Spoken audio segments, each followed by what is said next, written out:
فقد قال الله تعالى في القرآن العظيم والفرقان المجيد الذين إن مكناهم في الأرض أقاموا الصلاة وآتوا الزكاة وأمروا بالمعروف ونهوا عن المنكر ولله عاقبة الأمور. قال نبينا رسول الله صلى الله عليه وسلم إذا ابتلي العبد ببليتين فليختر أهونهما أو كما قال عليه الصلاة والسلام.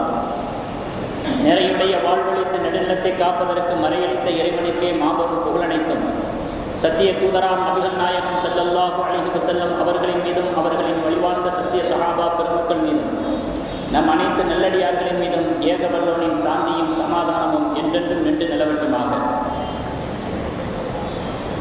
கண்ணியத்திற்குரிய இஸ்லாமிய பெரியோர்களே, சகோதரர்களே, அல்லாஹு ஜல்ல ஜலாலுஹு தன்னுடைய அருள்மறையான் திருமறை குர்ஆனிலும் சரி, பெருமானார் ஸல்லல்லாஹு அலைஹி வஸல்லம் அவர்கள் தங்களுடைய வார்த்தைகளிலேயும் சரி, வாழ்க்கையிலேயும் சரி, எல்லா துறைகள் சம்பந்தப்பட்ட வழிகாட்டுதலையும் தந்திருக்கிறார்கள். அதற்கான வழிமுறைகளை சொல்லியும் செய்தும் காட்டியிருக்கிறார்கள். அப்படிப்பட்ட ஒரு பரிபூரணத்தை பெற்ற ஒரு மார்க்கத்திலே தான் நாம் இருந்து கொண்டிருக்கிறோம். எந்த ஒரு துறையையும் விட்டுவிட்டதாக நாம் பார்க்க முடிவதில்லை. எல்லாவற்றை பற்றிய வழிகாட்டுதல்களையும் விஷயங்களையும் நாம் பார்த்து கொண்டிருக்கிறோம், அறிந்து கொண்டிருக்கிறோம். இப்பொழுது நாம் தெரிந்து கொள்ளக்கூடிய விஷயம் என்னவென்று சொன்னால், நாம் வாழ்ந்து கொண்டிருக்கக்கூடிய இந்த நாட்டினுடைய தேர்தல் களம் நம்மோடு சம்பந்தப்பட்ட ஒரு தேதி நெருங்கிக் கொண்டிருக்கக்கூடிய ஒரு சூழ்நிலையை நாம் பெற்றிருக்கிறோம். இப்படி ஒரு சமயத்திலே சூழ்நிலையிலே இஸ்லாத்தினுடைய பார்வையிலே நம்முடைய நிலைப்பாட்டை, தேர்தலுடைய விஷயத்திலே நம்முடைய நிலைப்பாட்டை எப்படி நிறுத்திக் கொள்வது இஸ்லாத்தினுடைய பார்வையில் என்பதுதான் இப்பொழுது நாம் தெரியக்கூடிய விஷயமாக இருக்கிறது. தற்கால அரசியல் முறை இருக்கிறதே, இது நல்லவர்களையும் நடுநிலையாளர்களையும் முகம் சுளிக்க வைக்கக்கூடிய, ஒதுங்கி போக வைக்கக்கூடிய ஒரு முறையாக இன்றைய அரசியல் நடைமுறை இருந்து கொண்டிருக்கிறது. தேர்தல் ஓட்டு என்றாலே பொய், ஏமாற்று, சூழ்ச்சி, லஞ்சம், மோசடி என்ற விஷயங்கள் எல்லாம் நினைவுக்கு வரக்கூடிய ரீதியிலே இன்றைய தேர்தல் விஷயங்கள் இன்னைக்கு அமைந்திருக்கிறது. காரணம் என்ன அப்படின்னு சொன்னா, அரசியல் ஆட்சி என்பது என்ன என்பதை பற்றிய ஒரு சரியான புரிதல் மக்களுக்கும் இல்லை, மக்களை ஆளக்கூடியவர்களுக்கும் இல்லை. அதுதான் இப்ப பிரச்சனையாக இருக்கிறது. ஆட்சி என்று சொன்னால் அது ஒரு பொறுப்பு, மக்களுக்கு செய்யக்கூடிய தேவை. இதுதான் ஆட்சி என்பதும் அரசியல் என்பதும். இதை விளங்கிக்கிட்டாங்க அப்படின்னு சொன்னா அது மாதிரி ஒரு உயர்ந்தது வேற எதுவுமே இல்லை. அதே நேரத்தில் ஆட்சி, அரசியல் இவைகளை பற்றிய ஒரு தவறான கண்ணோட்டம் விட்டால் பணத்தை அடையக்கூடிய, பதவியை அடையக்கூடிய ஒரு சாதனமாக அதை நாம் பார்ப்போமேயானால் அதை விட மோசமானது வேற எதுவுமே கிடையாது. ஆகையினால் தான் அரசியல் ஒரு சாக்கடை, ஒரு அசிங்கம் என்பதாக நல்லவர்களும் நடுநிலையாளர்களும் ஒதுங்கிக் கொள்கிறார்கள், முகம் சுளிக்கிறார்கள்.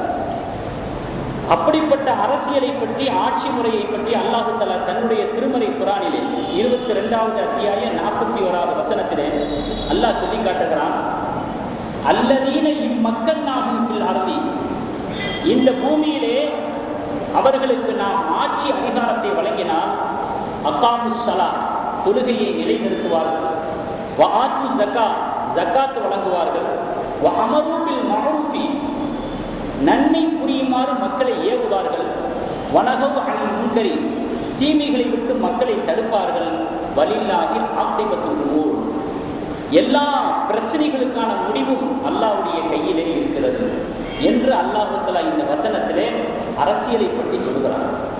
ஆட்சி எப்படி இருக்க வேண்டும் என்பதை பற்றி சொல்கிறார். இங்கே அல்லாஹ் தன்னுடைய திருவசனத்திலே 2 நலன்களை முன்வைக்கிறார். என்ன 2 நலன்? முதலாவது நலன், மக்களிடமிருந்து தீமைகள் விரட்டப்பட வேண்டும். இரண்டாவது நலன், மக்களுக்கு நன்மைகள் விதைக்கப்பட வேண்டும். இந்த 2 நலன்களையும் தரக்கூடிய ஒரு நல்லரசு இந்த பூமியிலே அமையப்பெற வேண்டும். அது நல்லவர்களினால் அமையும் என்பதை அல்லாஹ் தஆலா இந்த வசனத்தில் சொல்லி காட்டுகிறார். இங்கே நாம் பார்த்து கொண்டிருக்கக்கூடிய காட்சிகளும் கோலங்களும் என்னவென்று சொன்னால், சிம்மாசனத்தில் இருந்த அரசியல் விஐபிகள் எல்லாம் இன்றைய சூழ்நிலையிலே வீதி வீதியாக வந்து கொண்டிருக்கிறார்கள். தெரு தெருவாக வலம் வந்து கொண்டிருக்கிறார்கள். தேன் தடவியது போல தேர்தல் அறிக்கைகளை விட்டுக் கொண்டிருக்கிறார்கள். இவர்களெல்லாம் மக்களிடமிருந்து தீமைகள் அகற்றப்பட வேண்டும் என்பதற்காக வேண்டி வந்திருக்கிறார்களா, மக்களுக்கு நன்மைகளை விதைக்க வேண்டும் என்று நோக்கத்திலே வந்திருக்கிறார்களா என்று சொன்னால், நிச்சயமாக இவர்களெல்லாம் வெற்றி பெற்றதற்கு பிறகு தன்னுடைய தொகுதியையும் மறந்து விடுவார்கள், தான் விட்ட தேர்தல் அறிக்கையையும் மறந்து விடுவார்கள். ஏன் அப்படின்னு சொன்னா, அவர்கள் வந்தது பணத்தை அடைவதற்காக, பதவியை அடைவதற்காக. அந்த ரெண்டு கிடைச்சிருச்சு. இனி தொகுதிக்கு வர வேண்டிய அவசியமும் இல்லை, தான் விட்ட தேர்தல் அறிக்கையை நினைச்சு பார்க்க வேண்டிய அவசியமும் இல்லை. காணாமல் போனவர்களுடைய பட்டியலில் தான் அவர்களை பார்க்கணும். இந்த மாதிரி ஒரு நிலையைத்தான் இன்றைய தற்கால அரசியலை நாம் பார்த்து கொண்டிருக்கிறோம்.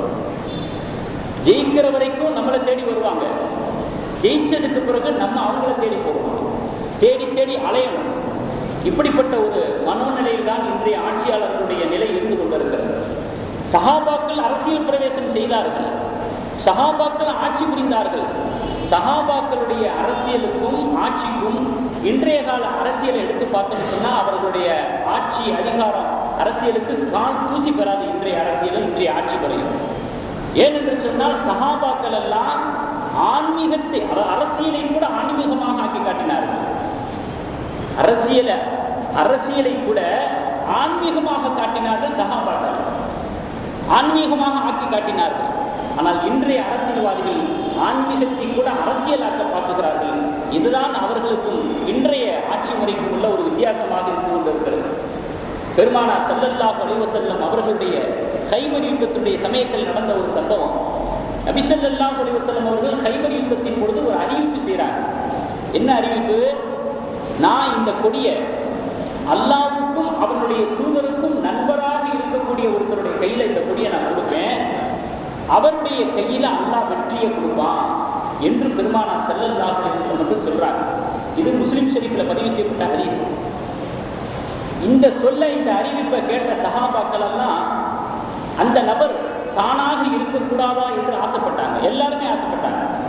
அந்த கொடி தனக்கு கிடைக்காதா அப்படின்னு ஆசைப்பட்டாங்க. ஒரு படி மேல போய் உமர் ரலியல்லாஹு அன்ஹு அவர்கள் என்ன சொல்றாங்க அப்படின்னா, அந்த நாளையில தலைமை பதவியின் மீது நான் ஆசைப்பட்டது மாதிரி வேற எப்போதும் நான் ஆசைப்பட்டது இல்லை, எனக்கும் அந்த நேரத்தில் ஆசை இருந்துச்சு அப்படின்னு உமர் ரலியல்லாஹு அன்ஹு அவர்கள் சொல்றாங்க. இது எதை காட்டுகிறது என்று சொன்னால், இந்த விஷயம் எல்லாம் சஹாபாக்கள் இறைவனை திருப்திப்படுத்த வேண்டும் என்பதற்காக வேண்டித்தான் இருந்ததை தவிர பணத்திற்காக வேண்டியோ பதவிக்காக வேண்டியோ இல்லை. எல்லா சஹாபாக்களும் அல்லாஹ்வை திருப்திப்படுத்த வேண்டும், அல்லாஹ்வுடைய அடியார்களான மக்களை திருப்திப்படுத்துவதன் மூலமாக அல்லாஹ்வுடைய திருப்தியை வெட்டிப்பாக்கிக் கொள்ள வேண்டும், இன்னும் அதிகப்படுத்திக் கொள்ள வேண்டும். இதுதான் சஹாபாக்களுடைய ஒரு நோக்கமாக இருந்தது, அரசியலை பற்றி ஒரு பார்வையாக இருந்தது. ஆனால் அது போன்ற ஒரு நிலையை நாம் பார்க்க முடிவதில்லை. அபூபக்கரை போன்ற ஒரு ஆட்சியாளர் இந்த நாட்டிற்கு வேண்டும், உமரை போன்ற ஒரு ஆட்சியாளர் இந்த நாட்டிற்கு வந்தாக வேண்டும் என்று வருத்தப்பட்டவர் தான் மகாத்மா காந்தி. அப்படி என்றால் எப்படிப்பட்ட ஒரு ஆட்சியை அவர்கள் நிறுவியிருப்பார்கள், ஆட்சியை புரிந்திருப்பார்கள் என்பதை நாம் விளங்க முடிகிறது. ஏன் நம்முடைய நாட்டில் உமர் ரலியல்லாஹு அன்ஹு அவர்களைப் போல, அபூபக்கர் சித்திக் ரலியல்லாஹு அன்ஹு அவர்களைப் போல ஒரு ஆட்சியாளர்களை இந்த நாட்டிலே நாம் ஏன் பெற முடிவதில்லை, ஏன் அப்படி ஒரு ஆட்சியாளரை கொண்டு வர முடிவதில்லை என்று சிந்திக்க நாம் கடமைப்பட்டிருக்கிறோம். ஏன் அப்படின்னு சொன்னா, சஹாபாக்களுடைய காலத்துல மக்களை திருப்திப்படுத்தக்கூடிய ஆட்சியாளர்கள் தேர்வு செய்யப்பட்டாங்க. மக்களுடைய திருப்தியை பெற்றவர்கள் தான் ஆட்சியாளர்களாக இருந்தாங்க. ஆனா நம்முடைய இந்த காலத்துல மக்கள் மீது திணிக்கப்பட்ட ஆட்சியாளர்கள் தான் இன்னைக்கு ஆட்சி புரிந்து கொண்டிருக்கிறார்கள். மக்களுடைய திருப்தியை பெற்றவர்கள் ஆட்சியாளராக இருந்தாங்க, இப்போ மக்களின் மீது திணிக்கப்பட்டவர்கள் ஆட்சியாளராக இருக்கிறாங்க. அதனால தான் உமரை போன்ற, அபூபக்கர் சித்திக் ரலியல்லாஹு அன்ஹு அவர்களை போன்ற ஒரு ஆட்சியாளரை இந்த நாட்டில் நம்ம பெற முடியுது. ஏன் மக்களின் மீது திணிக்கப்பட்ட ஆட்சியாளர்கள் என்று இந்த நாட்டில் சொல்லப்படுது அப்படின்னு சொன்னா, முதலாவது காரணம், ஒரு தொகுதியில யாராவது ஒரு வேட்பாளரை ஏதாவது ஒரு கட்சி நியமிக்குது. அந்த தொகுதியில் இருக்கக்கூடிய மக்கள் எல்லாம் வேட்பாளரை தேர்வு செய்து வெற்றி பெற செய்வதற்கு முன்பாக முதல்ல அந்த வேட்பாளர் அந்த தொகுதியில தீர்மானிக்கிறது யாரு? கட்சி தான் தீர்மானிக்கிறது. ஒரு கட்சி தான் வேட்பாளரை முதலாக தீர்மானிக்கிறது. இப்படி தீர்மானிக்கிறதே மக்களின் மீது திணிக்கப்படுவதற்கு சமம். இவருக்கு தான் ஓட்டு போட்டு ஆகணும். பல கட்சிகளும் பல வேட்பாளர்கள் ஒரு தொகுதியில் நிற்க வைக்கும் பொழுது இவர்கள் யாராவது ஒரு ஆளுக்கு நீங்க ஓட்டு போட்டு தான் ஆகணும். இது ஒரு வகையான திணிப்பு. கட்சியினுடைய அந்த தீர்மானிப்பு இருக்கிறதே இது ஒரு வகையான மக்களுடைய திணிப்பாக, மக்களின் மீதான திணிப்பாக இருக்கிறது. இது ஒரு விஷயம்.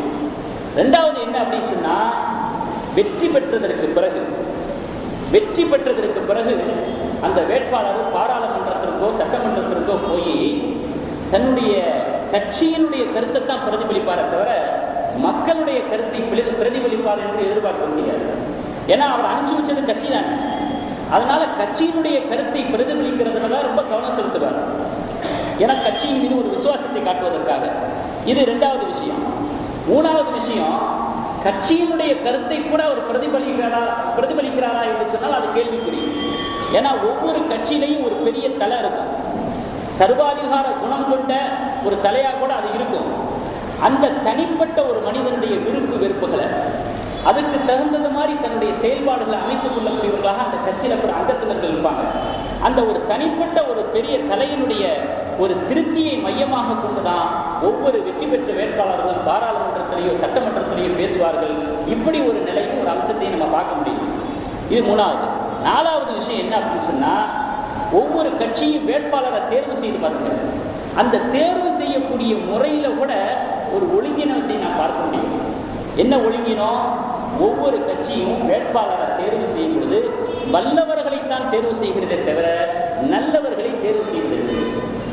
வல்லவர்கள் என்று சொன்னால் தில்லுமுள்ள பண்ண தெரியணும், தில்லாலங்கடிவாளை பார்க்க தெரியணும். இப்படிப்பட்ட ஒரு வல்லவர்களை தேர்வு செய்யறதுக்கு தான் முக்கியத்துவம் தருகிறது. ஏன்னா அதுக்கு தெரியும், ஓட்டு பலத்தால நம்ம ஜெயிக்க முடியாது, நோட்டு பலத்தால தான் ஜெயிக்க முடியும். அதுக்கு வல்லவர்கள் தான் தேவை, நல்லவர்கள் தேவையில்லை அப்படிங்கிற ஒரு முடிவோடைய ஒவ்வொரு கட்சியும் வேட்பாளரை தேர்வு செய்கிற பொழுது வல்லவர்களை தான் தேர்வு செய்கிறதை தவிர நல்லவர்களை தேர்வு செய்வதில்லை.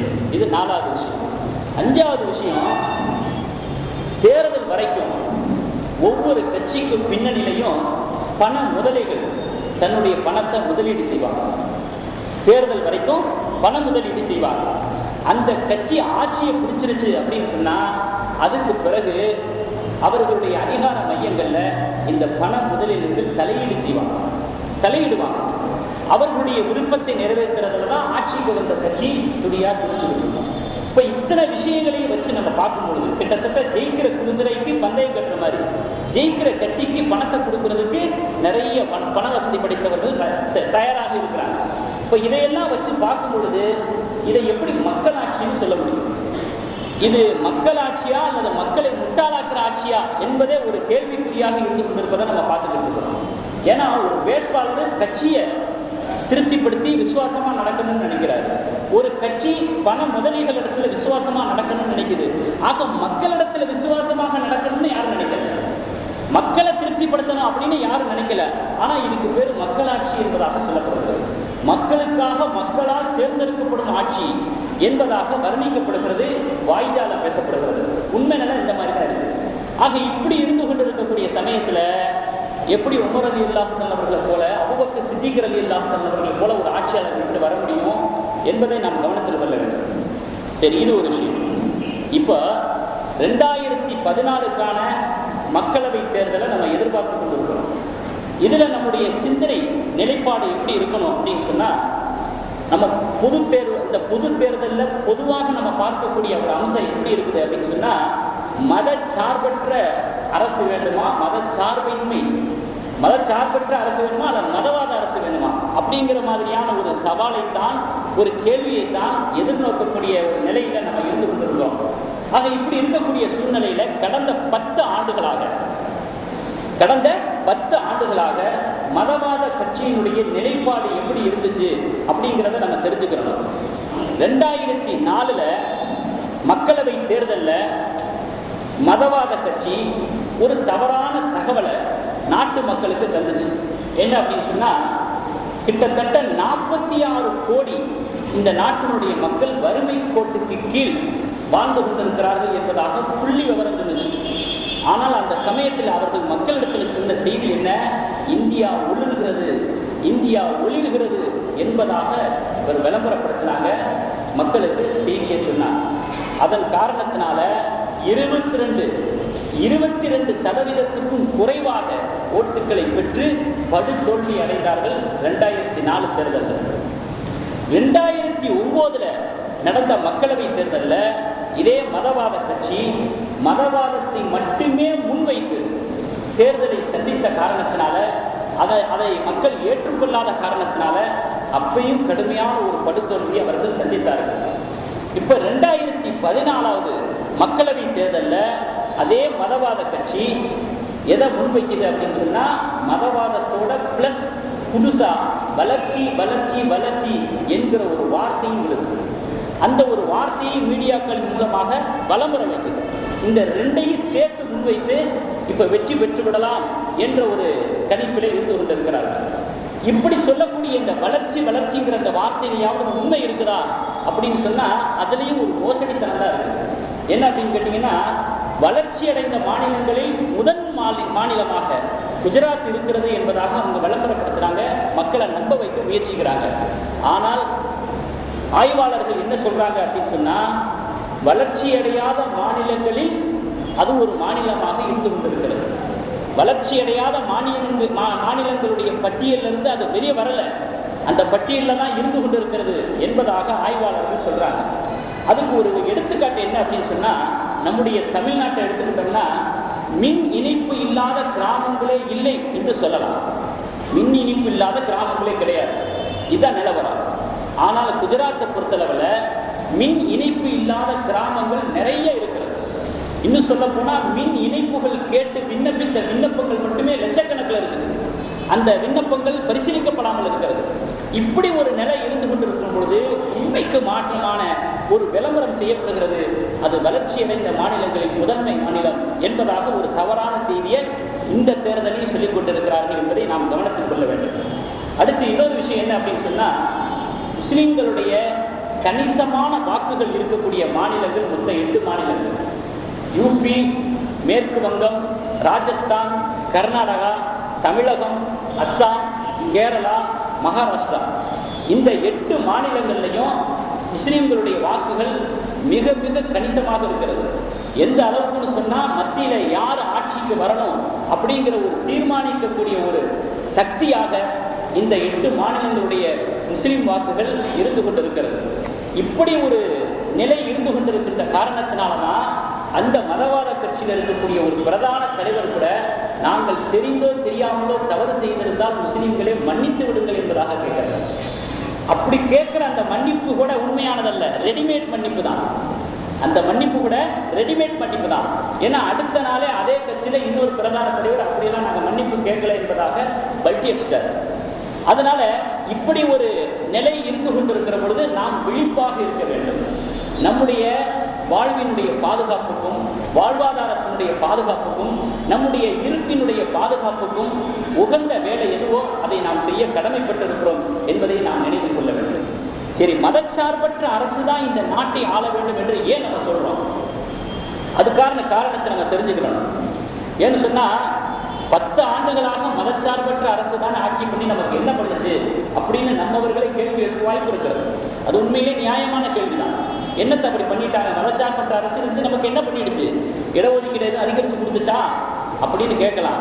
2004லையும் 2009லையும் கூட்டணி ஆட்சி தான் இருந்துச்சே தவிர பெரும்பான்மையான தொகுதிகளில் வெற்றி பெற்று மெஜாரிட்டியாக ஆட்சி பண்ணல. கூட்டணி ஆட்சிங்கிறது எப்பொழுதுமே ஒரு குழப்பமான ஆட்சி தான். அந்த மாதிரியான ஒரு நிலையில் இருக்கும் பொழுது இப்படி ஒரு கேள்வியை நாம் நிதானத்தோடு தான் சிந்தித்து பார்க்கணும். ஏன்னா அவங்களுக்கு போட்டுக்கிட்டு இருக்கிறோம், நமக்கு என்ன பண்ணிட்டாங்க அப்படின்னு சொல்லிட்டு ஒரு மாற்று சிந்தனையா டக்குன்னு நம்முடைய ஓட்டை மதவாத கட்சிக்கு போற்றக்கூடாது. அடுத்து, இந்த மதச்சார்பற்ற அரசு ஏன் நம்முடைய நாட்டுக்கு வேணும் அப்படின்னு சொல்றோம்னா, அதுக்கு முதலாவது காரணம், சச்சார் கமிட்டி அமைச்சு, ரங்கநாத் மிஸ்ரா கமிட்டி அமைச்சு முஸ்லிம்களுடைய உண்மையான நிலை என்ன அப்படிங்கிறத இந்த உலகத்துக்கு காட்டுறதுக்கு ஒரு வாய்ப்பை ஏற்படுத்தி கொடுத்தாங்க. 10% இடஒதுக்கீடு முஸ்லிம்களுக்கு வழங்கப்பட வேண்டும் என்று ரங்கநாத் மிஸ்ரா கமிட்டியில கோரிக்கை வைக்கப்பட்டுச்சு. இப்படி ஒரு நிலையை உலகத்துக்கு காமிச்சதுனாலதான் அதை வச்சு நம்ம போராட்டங்கள் பண்ணி கொண்டிருக்கிறோம், இடஒதுக்கீடு கேட்டு. அப்படி ஒரு வாய்ப்பை நமக்கு ஒரு மதச்சார்பற்ற அரசு இருந்ததுனாலதான் நமக்கு கிடைச்சிச்சு. ரெண்டாவது, எங்கே குண்டுவெடிப்பு நடந்தாலும் முஸ்லிம்களின் மீது பழி போடுவது ஒரு பழக்கமாகவே இருந்து கொண்டிருந்தது. இப்படி இருந்து கொண்டிருக்கக்கூடிய சூழ்நிலையில பல குண்டுவெடிப்புகளுக்கு பின்னணியில அபினவ் பாரத் என்ற ஒரு அமைப்பு இருந்து கொண்டிருக்கிறது என்கிற ஒரு ரகசியத்தை வெளி உலகத்திலே வெளிப்படுத்தி காட்டியது ஒரு மதச்சார்பற்ற அரசு இருந்ததுனால அதை வெளிப்படுத்தி காட்ட முடிஞ்சிச்சு. அடுத்து மூணாவது விஷயம் என்ன அப்படின்னு சொன்னா, இந்த நாட்டுக்கு மிகப்பெரிய ஒரு அச்சுறுத்தலாக இருப்பது காவி பயங்கரவாதம் என்பதாக உள்துறை அமைச்சர் சொல்றார். இது ஒரு மதச்சார்பற்ற அரசு இருக்கிறதுனாலதான் இப்படி சொல்ல முடிஞ்சிச்சு. நாலாவது விஷயம், அப்பாவி முஸ்லிம்களை சிறையில் அடைக்காதீர்கள் என்பதாக எல்லா மாநிலங்களுக்கும் உள்துறை அமைச்சர் கடிதம் எழுதுகிறார், உத்தரவு போடுறார். இதுவும் மதச்சார்பற்ற அரசு இருக்கிறதுனால தான் இப்படி ஒரு நிலை ஏற்படுத்த முடிஞ்சிச்சு. அஞ்சாவது விஷயம், கொடா சட்டம் வாபஸ் பெறப்பட்டது. ஆக இது போன்ற ஒரு காரணங்களை நாம் கவனத்தில் கொள்ள வேண்டும். இது போன்ற காரணங்களை கவனத்தில் கொண்டு மதச்சார்பற்ற அரசு நம்மை பொறுத்தளவில் எவ்வளவோ மேல் என்பதாகத்தான் நாம் கருத வேண்டும். சரி, மதவாத கட்சி ஆட்சிக்கு வந்துடக்கூடாதுன்னு நம்ம ஏன் சொல்றோம் அப்படிங்கிறதையும் நம்ம நினைவில் கொண்டு வரணும். எல்லையில அதிகமான ஆயுதங்களை குவிச்சு ஒரு பதட்டத்தை ஏற்படுத்தியது. இரண்டாவது, ஒரிசா மாநிலத்தில் கந்தமால் பகுதியில் கன்னியாஸ்திரிகள் கிறிஸ்தவர்களுக்கு எதிரான ஒரு வன்முறையை ஏற்படுத்தியது. மூணாவது, வளர்ச்சி மாநிலமாக இப்ப எதை விளம்பரப்படுத்திக்கிட்டு இருக்கிறாங்களோ அந்த மாநிலத்தில் கன்னியாஸ்திரிகள் பலாத்காரம் செய்யப்பட்டது. 2002 நடந்த முஸ்லிம்களுடைய படுகொலையினால சர்வதேச அளவில் நம்முடைய நாடு தலைகுனிவை சந்தித்தது. அஞ்சாவது என்ன அப்படின்னு கேட்டா, நாடாளுமன்ற தாக்குதலுக்கு பிறகு விசாரணை பரிபூர்ணமாகிறதுக்கு முன்னாலேயே, விசாரணையை முடிக்கிறதுக்கு முன்னாலேயே, விசாரணைக்கு பிறகு இல்லாமல் விசாரணைக்கு முன்பாகவே இது முஸ்லிம்களுடைய சதி என்பதாக மதவாத ஆட்சி நடந்து கொண்டிருக்கும் உள்துறை அமைச்சர் சொல்றார். இதன் காரணத்தினால இது மட்டுமல்ல, பொது சிவில் சட்டம் என்கிற பெயர்ல ஷரீஅத் சட்டத்தில் கை வைக்கிறது. மதரசாக்கள் எல்லாம் தீவிரவாதிகளுடைய இருப்பிடங்கள், பதுங்குமிடங்கள் என்பதாக சொன்னது. தப்லீகாரர்கள் எல்லாம் கண்காணிக்கப்பட வேண்டியவர்கள் என்பதாக நாடாளுமன்றம் வரைக்கும் பிரச்சனையை கொண்டு போனது. இந்த மாதிரியான விஷயங்களை வச்சு பார்க்கும் பொழுது நிச்சயமாக இந்த நாட்டுக்கு மதவாத கட்சி ஆட்சி புரிந்தால் அது மிகப்பெரிய ஒரு அச்சுறுத்தலை ஏற்படுத்தக்கூடியதாக, பாதுகாப்புக்கு ஒரு கேள்விக்குறியை ஏற்படுத்தக்கூடியதாகத்தான் இருக்கும் என்பதை நாம் நினைவில் கொள்ள வேண்டும். தமிழகத்தை பொறுத்தளவுல மதவாத கட்சியோட தமிழகத்தினுடைய பிராந்திய கட்சிகள் எல்லாம் கூட்டு வைத்திருக்கிறது. இது ஒரு புதுமையான ஒரு காட்சியை இந்த தேர்தலில் நம்ம பார்த்து கொண்டிருக்கிறோம். இது எப்படி இருக்கு அப்படின்னு சொன்னா, ஓட்ட கப்பலுக்கு 9 மாலுமி இருக்கிற மாதிரி இருக்கு. ஷைத்தான் அல்லாஹ் குர்ஆன்ல சொல்றான். ஷைத்தான் முதல்ல ஆதம் அலைஹிஸ்ஸலாம்கிட்ட போய் இந்த கனியை சாப்பிடுங்கன்னு சொன்னான். ஆதம் அலைஹிஸ்ஸலாம் அவர்கள் மறுத்துட்டாங்க. அவனுடைய பருப்பு வேகல. உடனே ஹவ்வா அலைஹிஸ்ஸலாத்துல வர்றான். அவங்க மூலமா அப்படியே பேசி கடைசியில காரியத்தை செய்து முடிச்சுட்டான். அல்லாஹ் அதை பத்தி சொல்லும் பொழுது ஷைத்தான் இருவரையுமே சருகை செய்து விட்டார் அப்படின்னு. அதனால இவங்க நேரடியாக நம்மிடத்துல வர்றதுக்கு கோழைத்தனமாக இருக்கிறது. நம்மளை புறத்தள்ளிடுவாங்க அப்படிங்கிறது நல்லா தெரியுது. அதனால கூட்டணி கட்சி மூலமாக நம்ம ஏமாற்ற முயற்சிக்கிறார்கள். நாம் ஏமாந்து விடக்கூடாது என்பதையும் நாம் நினைவில் கொள்ள வேண்டும். கடைசியா நம்ம தெரிஞ்சுக்கக்கூடிய விஷயம் என்ன அப்படின்னு சொன்னா, மதவாதத்தை தூக்கி எறிவதற்கு,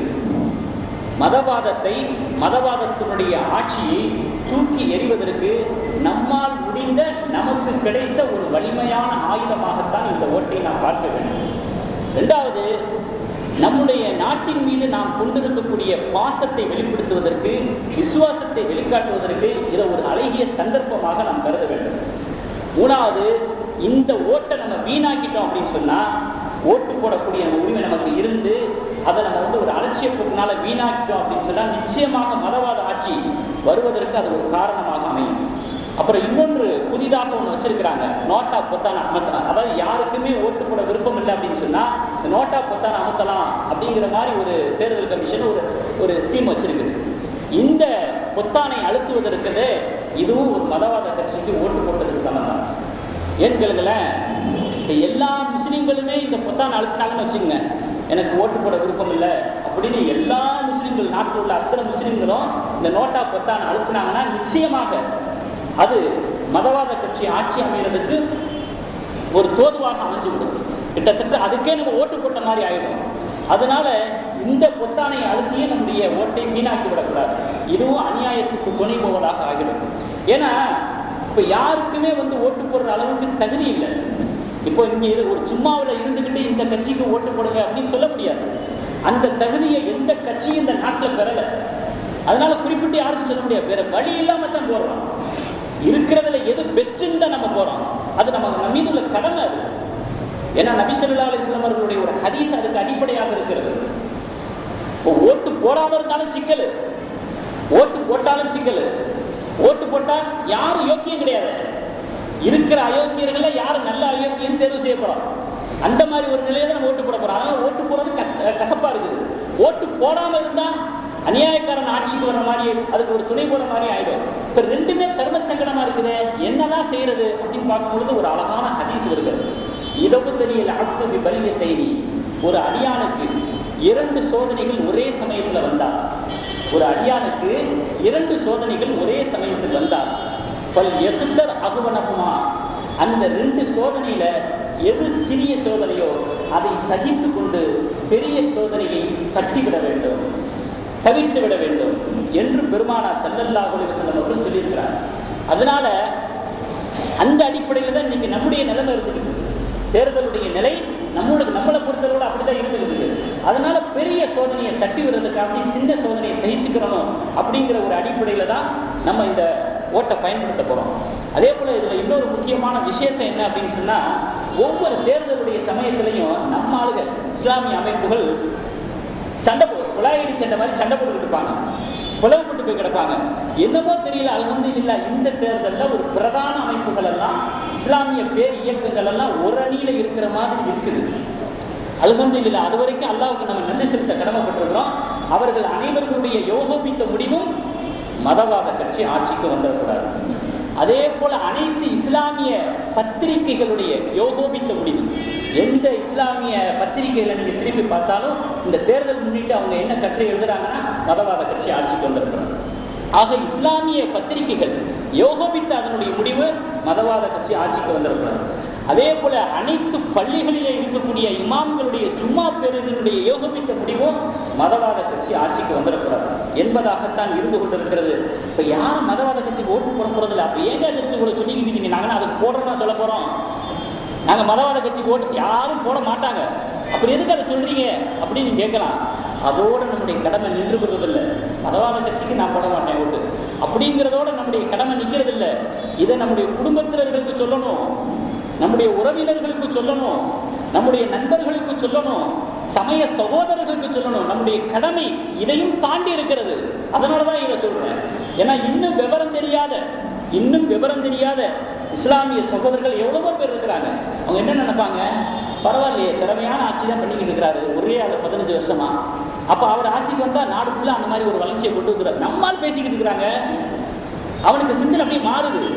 அந்த மீடியாக்களுடைய பிரெயின் வாஷ்ல அவனுடைய சிந்தனை அப்படி தடுமாற ஆரம்பிக்குது. அதனால நம்ம போட மாட்டோங்கிறது உறுதிதான். நம்முடைய குடும்பத்தினர்களை போட வைக்கணும்.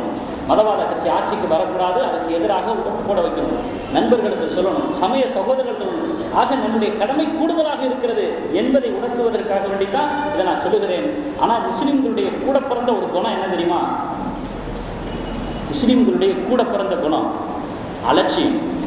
என்ன அலட்சியம்? வாக்காளர்களுடைய பட்டியல தன்னுடைய பேரை சேர்த்துக்கிறது அலட்சியம். வாக்காளராக இருந்தும் அந்த வாக்கை பயன்படுத்துறதுல ஓட்டு போடுறதுல அலட்சியம். இந்த மாதிரி ஒரு அலட்சியத்தினாலதான் இதுவரைக்கும் நம்ம அரசியல்ல பின்னடைவை சந்திச்சுக்கிட்டு இருக்கிறோம். மிகப்பெரிய ஒரு விலையை நம்ம கொடுத்துக்கிட்டு இருக்கிறோம். அதுக்கு காரணம் இந்த அலட்சியம் தான். ஆகையினால அரசியல் என்பது அது இஸ்லாத்தோட சம்பந்தப்படாத ஒன்று என்பதாக நம்ம நினைச்சிடக்கூடாது. அரசியலை பற்றியும் பெருமானார் ஸல்லல்லாஹு அலைஹி வஸல்லம் பேசியிருக்கிறார்கள். அரசியலுக்கு ஒரே அடியா முழுக்கு போடல, அரசியலுக்கும் இஸ்லாத்துக்கு சம்பந்தம் இல்லை என்பதாகலாம் இந்த வரியிலையும் ரசூலுல்லாஹி ஸல்லல்லாஹு அலைஹி வஸல்லம் சொல்லல. அரசியல் விஷயத்திலே நமக்கு அழகான வழிகாட்டுதலை தந்திருக்கிறார்கள். அதை நம்மால் முடிந்த அளவு தூக்கி நிறுத்த கடமைப்பட்டிருக்கிறோம். இஸ்லாத்தை அழகா சொன்னாங்க, சய்யிதுல் கௌமி ஹாதிமுஹும். ஒரு சமுதாயத்தினுடைய தலைவன் அந்த சமுதாயத்திற்கு ஊழியன். அப்போ ஒவ்வொரு ஆட்சியாளரும் தன்னை நம்பி இருக்கக்கூடிய குடிமக்களுக்கு ஊழியராகத்தான் தன்னை நினைக்க வேண்டுமே தவிர வேற எண்ணமும் நினைக்கக்கூடாது என்பதை அழகாக சொல்லியிருக்கிறாங்க. அதே போல அரசியல் விஷயத்துல இன்னொரு விஷயத்தையும் சொன்னாங்க, யார் பதவியை விரும்பாதவரோ அவர்தான் பதவிக்கு தகுதியானவர். ஆகையால் அவரை எப்படியாவது அந்த பதவியிலே அமர்த்தி விட்டால் அவர் மக்களுக்கு நல்லதுதான் செய்வார். எவ்வளவு அழகா சொன்னாங்க. அரசியலுக்கு இலக்கணம் வகுத்து கொடுத்தாங்களே. அப்ப நம்மளால முடிஞ்ச அளவுக்காவது இந்த ஹதீஸை நடைமுறைப்படுத்துவதற்கு நம்ம அக்கறை கொள்ள வேண்டுமா இல்லையா? அதுக்குத்தான் இவ்வளவு விஷயங்கள் சொல்லுது. அப்புறம் இன்னொரு விஷயம் சொன்னாங்க, தகுதி இல்லாதவர்களிடத்திலே ஆட்சி ஒப்படைக்கப்பட்டால் இறுதி நாளை எதிர்பாருங்கள் என்று பெருமானார் ஸல்லல்லாஹு அலைஹி வஸல்லம் சொன்னாங்க. தகுதி இல்லாதவர்களிடத்துல ஆட்சி அதிகாரம் ஒப்படைக்கப்பட்டார். அப்போ இந்த ஹதீஸுகள்லாம் சேர்த்து ஒரு விதமான ஒரு கடமை உணர்வை நமக்கு ஏற்படுத்துது. ஒரு விதமான ஒரு பொறுப்பை சிந்தனைக்கு கொண்டு வருது. அந்த சிந்தனையின் பிரகாரம் இந்த ஓட்டை நம்ம எப்படி பயன்படுத்தணும் அப்படிங்கிற ஒரு முடிவுக்கு நம்ம வரணும். அநியாயத்துக்கு துணை போனதாக ஆகிவிடக்கூடாது. மக்களுக்கு தீங்கு செய்யக்கூடிய தீய சக்திகள் ஆட்சிக்கு வந்துடக்கூடாது. இது குர்ஆன் ஹதீஸினுடைய அடிப்படையில் நம் மீது விழுந்த ஒரு கடமை உணர்வு, நம் மீது இருக்கக்கூடிய ஒரு பொறுப்புணர்வு. இதை நாம் சரிவர செய்வதற்கிறதே இது ஒரு இறை விசுவாசியினுடைய ஒரு கடமையாக இருக்கிறது என்பதை நாம் நினைவில் கொள்ள வேண்டும். அல்லாஹ் தஆலா எதிர்வரக்கூடிய இந்த தேர்தலிலே முஸ்லிம்களுக்கு மட்டுமல்ல, இந்த நாட்டில் வாழக்கூடிய அத்தனை மக்களுடைய பாதுகாப்பையும் உறுதி செய்யக்கூடிய ஒரு நல்ல ஆட்சியை வல்ல ரஹ்மான் தந்தல் புரிவானாக. வாக்குதானா அல்ஹம்துலில்லாஹி ரப்பில் ஆலமீன்.